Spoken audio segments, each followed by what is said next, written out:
Hey family, we want to tell you about a new book written by John Almo and Patty Almo. It's called Introduction to Twi for American Diasporas. Now, the book is going to focus on helping you learn the Akan language, culture, and Ghana as a country. It's also a guide through Ghana's most widely spoken language. Now, the book is supposed to help develop your awareness of social customs, cultural practices, by combining historical, cultural, and social context with language, training, and grammar.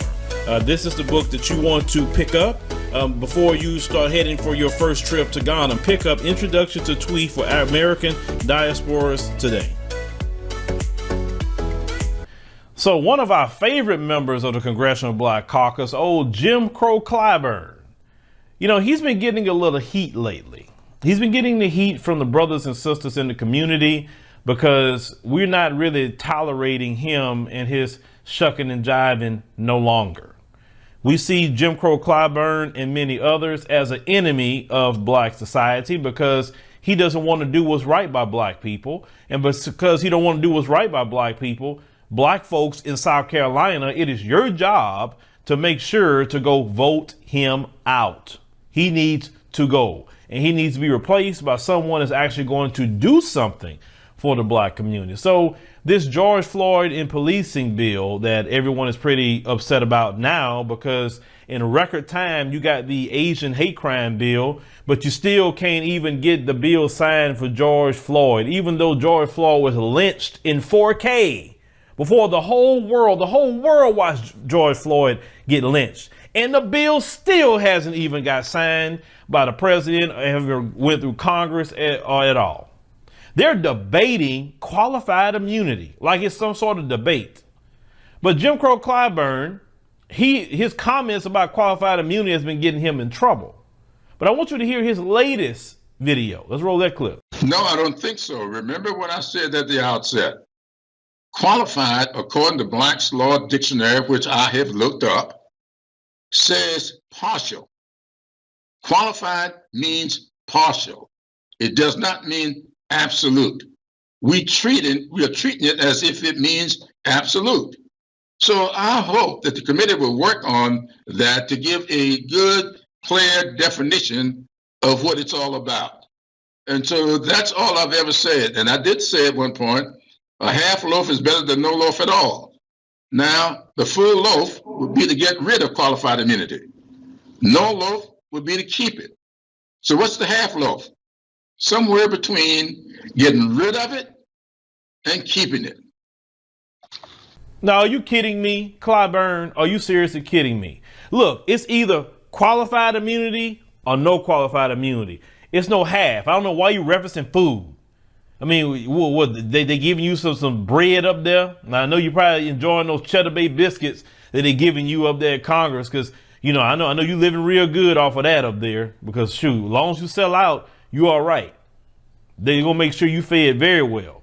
If Joe Biden was serious about doing something for the black community, he could have did a whole lot of things by executive order by now. You know, he could have said, you know what? Y'all still debating this. It's taking too long. So by executive order, I'm ending qualified immunity by executive order. And maybe by the time y'all done debating this, we can sign it and it just be permanent law. But at least for now, I want to end qualified immunity. I want to ban no-knock warrants. I want to ban chokeholds. I want to at least get those things done. I want to get a national reporting sent to the DOJ on all use of force. I want to look at it with race, with gender. I want to know the location. I want to know everything that goes through the DOJ. Let me go ahead and do that now. And on top of that, let me go ahead on and sign about $100 billion to start giving out to black Americans to help before we get this HR 40 going, just so we can do this. About HR 40. You know what? Since y'all debating that, let me have a presidential commission to study reparations. He can do all that if he want to. He don't need Congress for a study. He can put a commission today if he wants to. That's what lets you black people know how they play you. They play you. And I would keep telling you, what should galvanize you is that hate crime bill they just signed. That should galvanize you. But I know a lot of you having buyer's remorse right now. Even some hardcore Democrats that I know personally They are upset right now. They are very, very upset. I never seen them that upset before, because they say they blatantly not doing nothing for us. Blatantly. They spitting in our faces. And I'm like, well, maybe this just had to happen so you can get your wake up call too. But Clyburn think people are playing about this qualified immunity. No, Clyburn, it's no half loaf. It's none of that. I don't know what you're talking about. It's ending qualified immunity. You can't half end it. How do you half end it? How? It's not. Some things it's either or. That's what it is. It's an either or thing. It's not a half. First of all, people got mad at you and say, well, why don't we just get a George Floyd bill through without qualified immunity? But see, you got heat for saying that. So now you're talking about, oh, well, what if we can meet in the middle? No, Clyburn, it's ending qualified immunity. I wasn't never the one to say defund the police because whatever, right? No, they need to end qualified immunity, because defunding them, as long as they got qualified immunity, what does that matter? As you can see, they still killing black folks, even though some of the police have been defunded. So no, they need to end qualified immunity. It's just that simple, Clyburn. And I know you don't like this pressure. You're not used to brothers and sisters putting their heat on you. I know you're not used to it, but it's time now. All of you in the Congressional Black Caucus need to feel the heat of the community, because we are very, very bothered and upset that all of you signed on that hate crime bill. But where's the hate crime bill for the black community? For hundreds and hundreds and hundreds of years, we have been literally decimated and killed by white supremacist mobs, and also the U.S. government sending troops killing us too. And you won't do nothing for black people? Nothing? But you sit up there and sign on a hate crime bill for another community? This is why black folks are upset. Even your diehard Democrats are even upset right now, because y'all blatantly not doing nothing for us. Blatantly. See, we got to come at the Congressional Black Caucus first. Yeah, we talking about Biden, but we need to come at them first, because they supposed to be the ones that's supposed to be standing up for the black community up there on the hill, and they not. You're doing LGBT, you're doing immigration, you're doing everything else but the people you're supposed to be representing. And if you're not going to be black first in your politics, then you need to retire, go home with your grandkids, go home with your husband, wives, whatever, and let black folks go up there that's going to fight for black people. It has to be a new day. And Clyburn, this is my opinion, you just need to go. You need to go. You need to be voted out. He needs to be primaried. He needs to go. Clyburn been in office for about 28 years, ladies and gentlemen, and his term is up in 2023. So that means that in 2022, y'all need to have somebody run against him. Last time, I think he ran unopposed. Y'all need to have some people run against him. He's been in there way too long, and he's been selling us out. That's why he's up here splaining to y'all and explaining to me why we can't get what black people need. But he sure could sign that. He sure could vote yes on that hate crime bill, though. He can do that without no problem.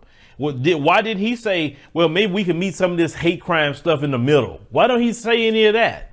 He didn't say anything in the middle for the Asian community when it comes to black folks. Oh, well, let's see if we can meet in the middle. No, we're not meeting in the middle. Either it's ending qualified immunity or they're going to keep it as is. It's no meet in the middle.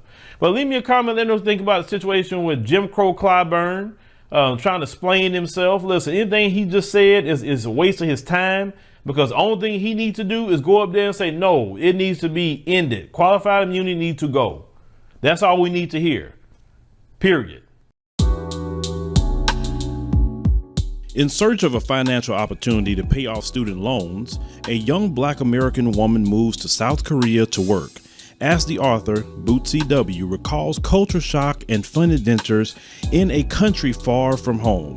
She's also faced with anti-black racism and featureism, quickly learning that white supremacy is practiced not only by whites, but by those that are categorized as people of color. Based on her 10 years of living abroad, the book Ago Igo compares and contrasts Korea versus the United States on subjects such as code, communal living, racism, effective protests, global alliances, warrior class, music, political correctness, health, aging, money, and the coronavirus. This blunt memoir is uncomfortable, humorous, and educational. Help fight propaganda and mainstream agendas by picking up a copy of Ago Igo on Amazon.com. Thank you for watching, and make sure you subscribe to our YouTube channel and check out the African Diaspora News Channel app in the Google Play and Apple App Store.